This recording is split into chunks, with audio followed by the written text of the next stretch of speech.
Komið sæl og velkomin í Öryrkjaráðið. Velkomin.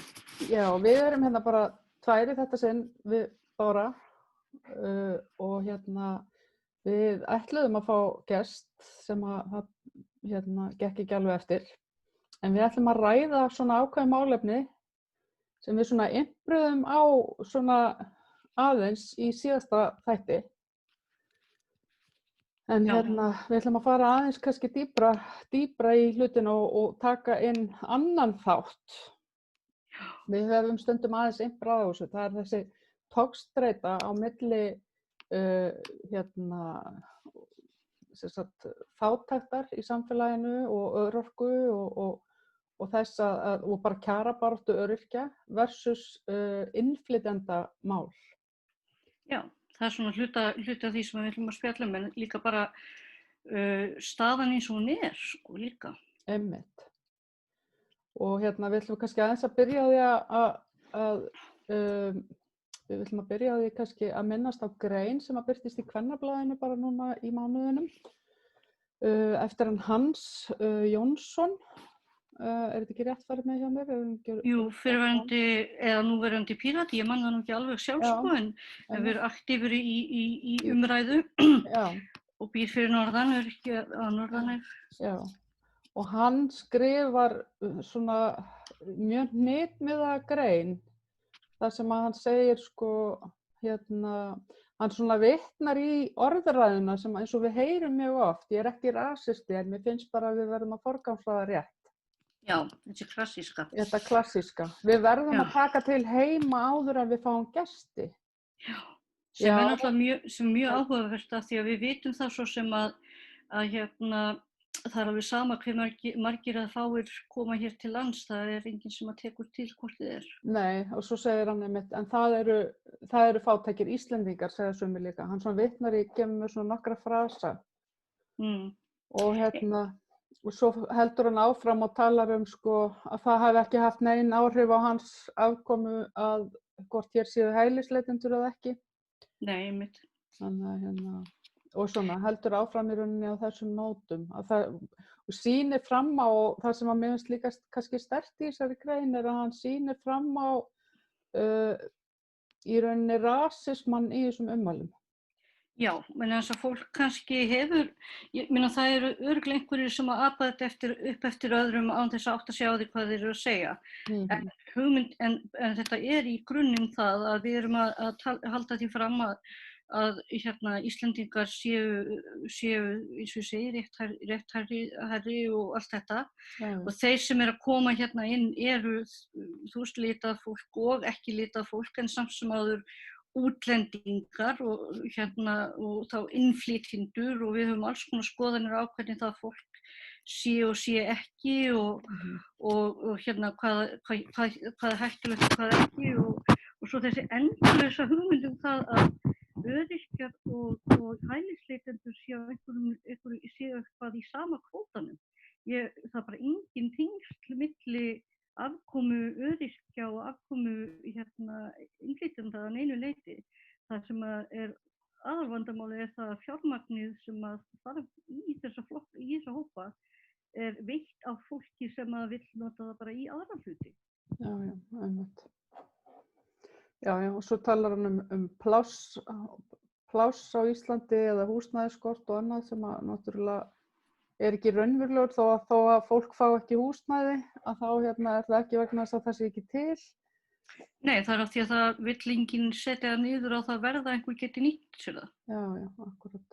En það er svona margir punktar í þessu viðtali. Við hefðum gjarnan vilja ná tali af honum Hans í tengslu við þessa grein.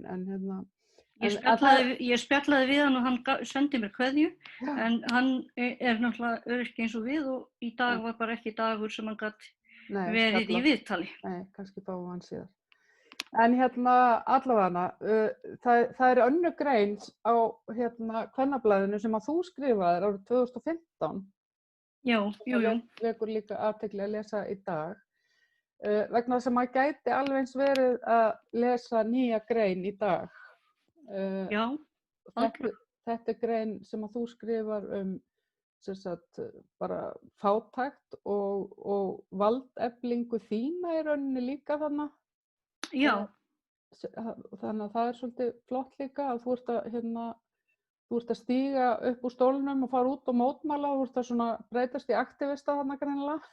já, þetta er þetta er dagurinn þar sem að ég fattaði það allt í einu að sem sagt, þetta var ekki mér að kenna, þetta er ekki mín skömm að ég hef ekki, þú veist, ég á ekki að, mér fannst bara að ég ekki að sitja út í horni og vera að fela mig þegar það væri ekki í mínu valdi að leysa þetta.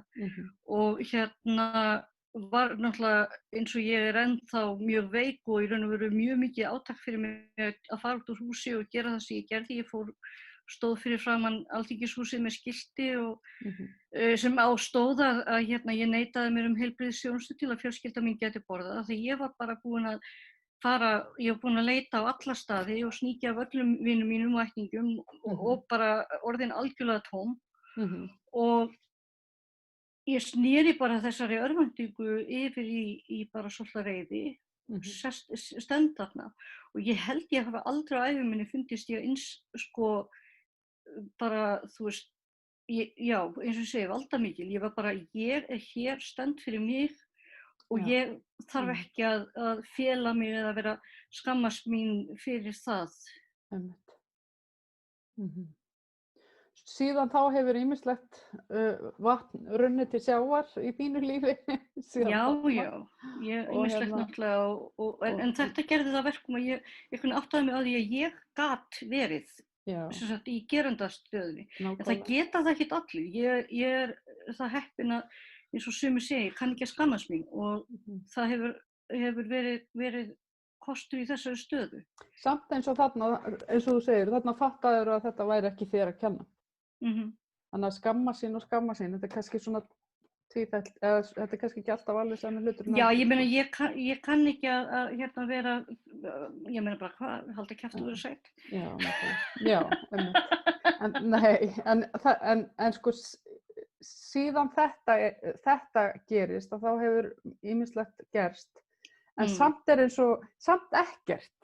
Það er það sem er svona sorglega við að lesa þessa grein, er það að maður hugsa, býttu, er þetta ný grein, eða hvernig er þessi grein? Já, býttu, hún er skrifuð 2015, býttu, er 5 ár síðan, býttu, það er alveg eins og hún hafi verið skrifuð í gær. Það hefur ekkert gerst. Og ástæðan fyrir því að ég einmitt fór allt í einu að pota í þessa grein og ég rakst á greinina hans og las hana, þá myndi ég nú eftir þessari sem ég hafði gert, en það sem er, ég hef síðasta mánuð, þá ég rakst á vegg í byrjun síðasta mánaðar og var svona næstu því búin að keyra í strand peningalega séð, náðum að redda því og í því ferli þá allt í einu mundi ég eftir því að ég var admin í hóp á Facebook þar sem var verið að bjóða aðstoðar hóp og ég endurvakti hann og þannig að ég hef verið þennan mánuð bara með ofsalega skýra mynd af því hver neyðin er í samfélaginu. Af því ég er þarna að tala við einstaklinga sem að vilja fá að vera nafnlausir af því að þeir eru mögulega í litlum samfélagum út í sveit og líka bara í Reykjavík, þeir skamma sín fyrir það að þurfa að biðja svona aðstoð. Og fólk kemur og kemur og segir býttu, en ertu búin að prófa þetta og ertu búin að prófa hitt og ertu búin að þetta. Það er allir búin að prófa þetta allt saman, en málið er að það safnast bara svo upp. Ef þú gerir einhver mistök, það safnast upp svo hratt og ef þú ert alltaf með 2 krónur í laun og þarft alltaf að borga 3 krónur í að lifa, að þá er alveg sama hve mikið fjármálavit þú hefur eða whatever, hvað er þetta, fjármálaleysi? Læsi þú hefur, það bara gengur ekki upp. Og svo er ég að tala við þessar konur, mestuleyti konur sem hafa haft samband og þær eru bara please ekki nafngreina mig og fyrirgefðu ég skulle vera að biðja svona þetta og svo náttúrulega bara það yndislegasta að þegar ég hef náð að ég held ég hafi náð að setja eitthvað svona það bil 10.000 krónur til hvers aðila sem þarna inni og sumir hafa líka gefið til föt eða bara beinan mat eða eitthvað. Að í hvers skipti sem ég sendi þetta þá hugsa ég til sjálfrar mín í gamla daga þar sem ég sat og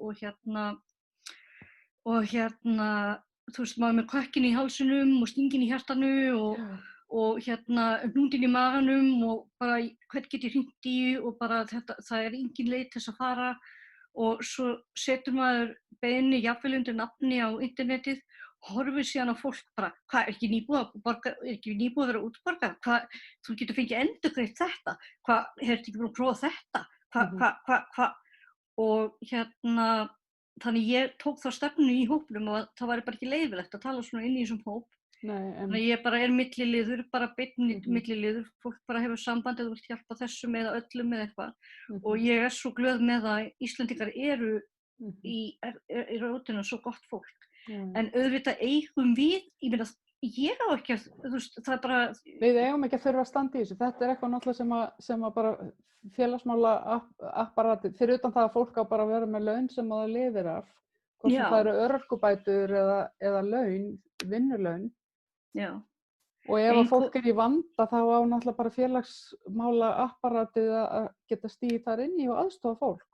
Nákvæmlega og það er líka bara ég veit að þessir einstaklingar ekki hef verið í þessari stöðu, að þeir eru að reyna að halda andliti, þú veist, reyna að líta snyrtilega út og láta börnin sín ekki fatta það hvað fátæk þau eru og svo framvegis og svo kemur þessi punktur þar sem að barnið þitt fattar það bara samt og ég einmitt upplifði það að nú á ég barnabarn og barnið mitt í meðgöngunni upplifði rosalega miklar áhyggjur á því hvort að það yrði ekki alveg örugglega allt fjármagn til staðar og ég horfði bara á hann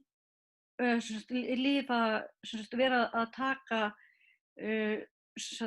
afleiðingarnar af því að lifa við það að vita það að mamma þurfti stundum að segja nei við einhverju sem að skiptir þó nokkur máli og eitthvað og það er virkilega ógeðslegt en það er svo yndislegt að fá að vera hinum megin á sem að ég veit það að fólk þegar það fær, kannski þótt að sé ekki mikið þá fær það samt sko þessa tilfinningu vonandi í smá stund að öllum sé ekki alveg sama og það er það kannski hægt að redda bensín á bílinn í endan á mánuðinum eða eitthvað þótt að það leysi svo sem ekki heildarstöðuna en þetta er svo mikið bull sko. Mér finnst einmitt, ég fattaði einhvern tíma þegar að tala við son minn, sko, hvað krakkar oft upplifa hluti einmitt og stundum náttúrulega oft mikið sterkar heldur en fullorðnir. Og sonu minn, hann er að gangi í skóla, sko, þegar, þú veist, í 2007, sko, er hann í, hvað? Í hruninu. Í hruninu, eða þú veist, í uppganginum, fyrir hruninu. Já, rétt undan, já. Já, þá er hann í grunnskóla og við keyrum á svona bíl sem er sko orðinn mjög gamall og við kölluðum hann blettatígurinn af því að hann var svo ryðgaður. Hann var hvítur og var með svona ryðblettum allt sko og ég var samt svo stolt af þessum bíl sko því að ég fekk hann alltaf einhvern veginn til að virka sko og rosa ánægð með hann og ég var bara þannig að ég keypti alltaf bíl á einhverjum yfirdrætti og keyrði hann bara í ræmur. Jú, okkar aldrei efna á einhverjum fínum bíl sko. Og svo okkar er okay. Já, og svo sagði hann mér einhvern að hann hafði alltaf skammað sig eins og fyrir sko þegar ég kom að sækja hann í skólan og það var ritallir. Já. Af því þá voru bara allir aðrir á einhverjum sko bara rosa fínum einhverjum bílum og ég pældi ekkert í þessu sko. Þetta gæti verið eitthvað að hafa áhrif á barnið sko.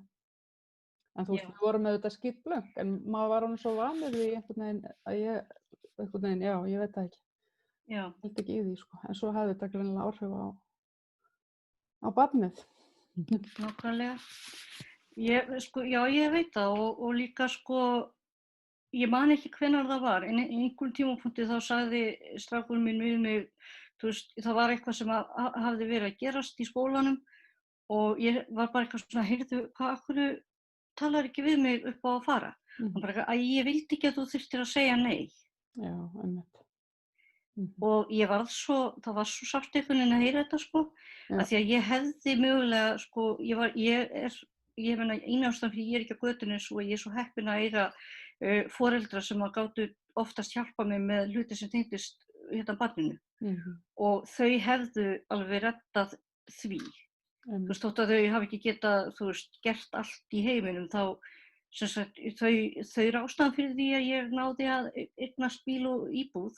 Þú veist, eins og þú sagðir einhvern tímann að þú veist, þau settu peninginn á einhvern reikning til þess að það væri rétt tala, til þess að maður geti staðist að fara í greiðslum til að borga minna af íbúðinni heldur maður borgaði hvort í leigu.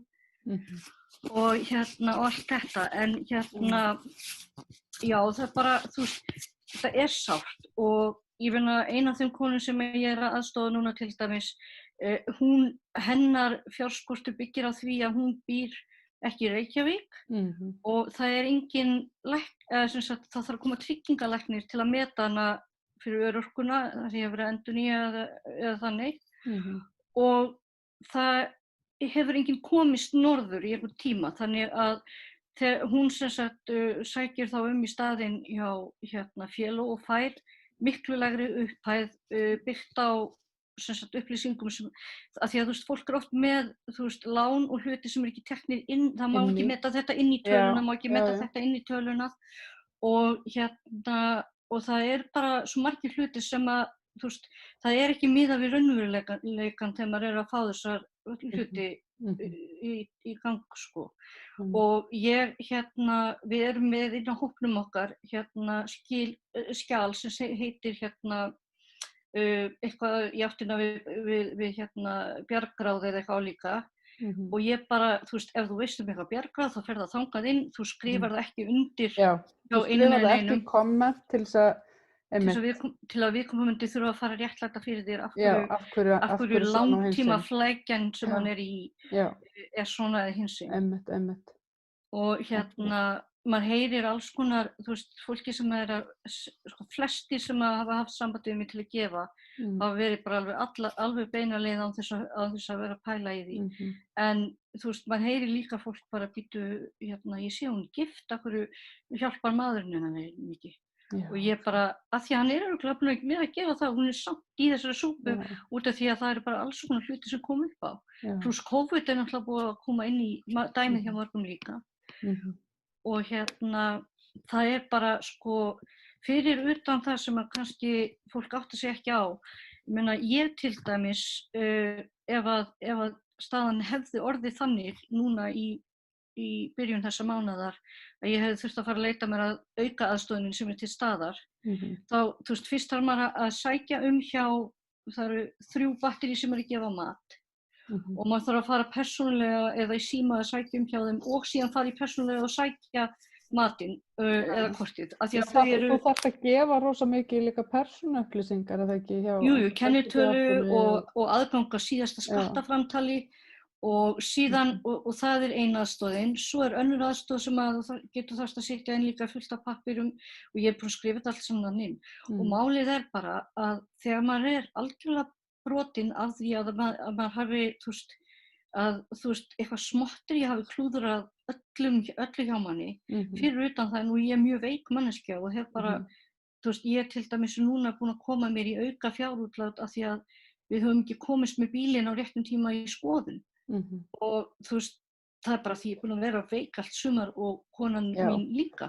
Ég þekki þetta mjög vel, einmitt, að maður að borga einhverja sektir af því að maður gat ekki gert eitthvað af því að maður var ekki með heilsu í það.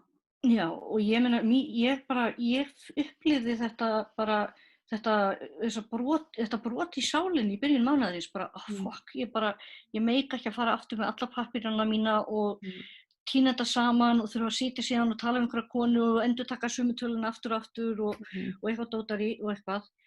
Og svo sá ég það, ég gat leyst hlutina sem betur fer þá kom upp sú staða að ég gat fært hluti til þannig að þetta myndi reddast. Og það var þá sem að ég datt inn í það bara, nei, ég ætla að fara og ég ætla að endurvekja þennan hóp og gera eitthvað. Þannig að þín neyð kallar á að þú líka farir og gerir eitthvað fyrir aðra? Já, bara að því að, þú Það er veist, ég svolítið- var, að því að ég nefnilega fór að skoða hópana og það Það var sem- ekkert boði að setja Nei. inn nafnlausar beiðnir. Nei, einmitt. Og ég meina, tökum sem dæmi mig, ef ég set hérna beiðni inn í hóp á Facebook, ég meina þetta geti allt í nú komið í dagblaðinu. Já, Eða, einmitt. þú veist, eða hérna, Já, þú veist, fjölskyldan mín yrði spurð, af hverju þið ekki að hjálpa henni? Þau eru að hjálpa mér, já. en þau get ekki endalaust hjálpað. Nei, einmitt. Og og það hefur oft verið þannig að ég hef kannski þurft að biðja foreldra mína þú veist, mánuð eftir mánuð og svo bætist við eitthvað að bilaði í þvottavélinni eða eitthvað og maður bara, ég get ekki beðið aftur ég bara get ekki, ég verð að fara og spyrja einhvern annan það og þá setur maður sálina á internetið bara til að fá eitthvað fólk algjörlega í hausinn, sko. Já, einmitt. Ég sá, þú kvittaðir undir greinina þína 2015 Bára Halldórsdóttir, atvinnuöryrki og atvinnusjúklingur. Já, ég meina, ég í fullri vinnu við það að vera sjúklingur. Fólk heldur þetta sé svo rosalega bara kósí eitthvað, en það er Mér ekki. fannst þetta svo frábært að því svo heyrir maður stundum nefnilega fólk sem hefur sig einmitt mikið frammi í rauninni bara svolítið að berjast í þessum málaflokkum og þar af leiðandi talar líka talar þessu hluti og talar jafnvel þá líka veikindi sín og annað. Þeir fá oft þennan stimpil að þessi er nú bara atvinnusjúklingur eða þessi er nú bara atvinnuöryrki, svona sem eitthvað. Nákvæmlega, eða kerfisfræðingur. Eða kerfisfræðingur, já, það er líka, það er annað. En það er líka því að sko til þess að geta sótt öryrkju, félagsbætur eða whatever, þá þarftu að vera kerfisfræðingur að vissu leyti, en ekki í neikvæðmyndinni heldur það að það er bara ótrúlega mikil vinna. Já. Og svo er annað líka bara að þú ert með langvinnan sjúkdóm þá þarfst að verða sérfræðingur í þínum sjúkdómi, það er bara þannig. Já, og svo er ég með sjaldgæfan sjúkdóm, þannig að ég þarf ekki bara að vera sérfræðingur sjúkdómnum mínum, ég þarf líka að berjast við Fáfræði, þú ert að vera að fræða aðra. Ég þarf að fræða læknana oft það og bara fyrir 10 árum þá var það gefið að þessi sjúkdómur kom bara fyrir fólk sem var ættað af því sem kallaði silkislóðin eða eitthvað svoleiðis. Það er þarna Egyptaland og hérna þar í kringum og Tyrkland og þar. Þannig að ef þú varst Íslendingur eða Vesturlandabúi þá var það bara ekki til. En svo kom það í ljós að þetta var að vera aukið á Vesturlöndum. Þannig ég þarf alltaf líka, eða þurfti á tímabili að útskýra fyrir læknum að já, fyrir 10 árum síðan þá gildir þetta sem að þú lærðir. En það er búið að breytast og ég er í alvörinu með þennan sjúkdóm. Og fekk svo loksins greiningu sem var byggð á einhverjum gögnum og þú veist, þá hættu þeir að vera að býttu En hvað er máli bara með þessa, út af hverju hefur ekkert gerst í málefnum öryrkja, af hverju hafa ekki laun verið hækkuð? Af hverju hafa örorkubæturnar ekki verið hækkaðar? Af hverju höfum við dregist svona aftur úr? Og af hverju erum við, þú veist, með þjóðina hérna alveg brjálaða núna yfir innflytjendamálum og það er ekki verið að taka á móti barnafjölskyldu sem að, sko, maður hugsa bara, er þjóðir í þessu landi? Hvað er málið? Það er nákvæmlega það sem ég ætlaði að segja. Það er út af því að hin þjóðin er við stjórnvölinn og sko, það er mér langar að segja 2 hluti það. Það er til fólk sem er viljandi bara þrjóst og vill ekki gera það sem gott er. En svo er líka til fólk sem bara í alvörunni getur ekki meðtekið veruleikann sem að öryrkjar eru í. Og ég sagði það daginn, hann var Bjarni Benediktsson. Já, hann sagði sko það var ekkert vit í því að setja eitthvað í það að starta notendastýrði persónulegri aðstoð hraðar, þannig að sko sem er, þú veist, það er einstaklingur sem fær aðstoðina verður virkari, einstaklingur sem er aðstoða fær vinnu og sá einstaklingur þarf í raun og veru ekki að vera, í sumum tilfellum þarf ekki að vera neitt mikið menntaður, þannig að þetta eitthvað sem getur hentað mjög mörgum. Og og það þarf ekki að borga viðkomandi atvinnuleysisbætur og andlega líður honum örugglega kannski betur líka. Og ég sé þetta bara þannig, en hann segir, nei, það ekkert vit í því að það þarf að hjálpa fyrirtækjunum. Og hann bara í raun og veru, hann hefur ekki vita á þessu máli, hann veit ekki hvað hann er að tala um. Þessum í ósköpunum Bjarni Ben að ákveða hvað sé best fyrir fátæka og öryrkja og svo framvegis í landinu, þegar hann hefur enga snertingu við einn eða einn. Ég meina það getur vel verið að hann þekki einhverja öryrkja, ég veit það ekki, skilur, en hann hefur örugglega aldrei lent í því að þú veist að kortinu hans var synjað á kassa eða eitt eða neitt, skilur. Já, sem reynsla sem það þarf til að hafa, sko. Þetta einhvern veginn og svo margt í þessu, svo hann kemur inn á þetta líka hann sem alltaf hver á að borga og þú veist, alla þessa frasa sem maður heyrir, sko. Og hann kemur hver borgaði fyrir að redda öllum þessum fyrirtækjum sem þú þurfti að gera? Hver borgaði fyrir að redda flugleiði? Það alltaf hægt að redda einhverju svoleiðis. Já, ef það hægt að redda þeim, þá hlýtur að vera hægt að redda okkur. Það ætti líka að vera ódýrara. Og ef við ætlum að fara að tala um eitthvað sem að sé eitthvað skonar suga af kerfinu, þá skulum við bara tala um þú veist, skattaskjól og svoleiðis.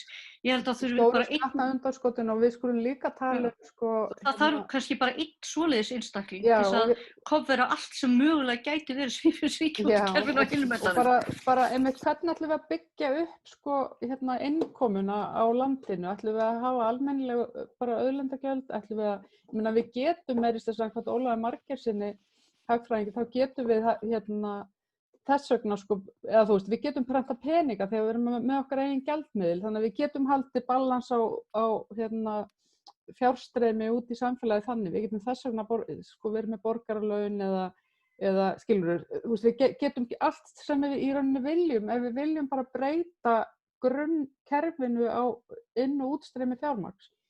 Og það náttúrulega, það bara þeir tala alltaf um þetta trickle-down effect. Trickle-up effect líka til. Er þá fyrirgefið til í raunveruleikanum sem slíkt að ef fólk hefur efni á því að lifa daglegu lífi og þar með kannski mögulega efna á því sinna heilsunni sinni betur eða efna á því að þú veist, gera eitthvað, þú veist, og þarf ekki að eyða allir sinni orku í að reyna að skrapa saman fyrir mat og reikningum, að þá fáið einstaklinga sem kannski mögulega komast aftur inn á vinnumarkaðinn eða einstaklinga eins og, ég ekki mikill bógur, en ég reddaði 6 fjölskyldum held ég allavegana eða eitthvað svoleiðis, einhverjum 10.000 kall og einhverjum smá matagjöfum og eitthvað í þessum mánuði. Og það bara eitthvað sem ég veit að var alveg vel metið. Og held ég bara fallegasta tilfinning sem ég hef upplifað að geta fengið að vera á hinum endanum á þessu. Þannig að ég hef svo oft fengið svona fallega aðstoð frá öðrum. Og þetta fólk sem að lagði inn á okkur og hjálpaði okkur að hjálpa þessum einstaklingum án þess að þurfa að fá eitthvað að sjá, þú veist, inn að sálinni á þeim, skilur, algjörlega alla leið. Það þú veist, þar raunverulega Ísland.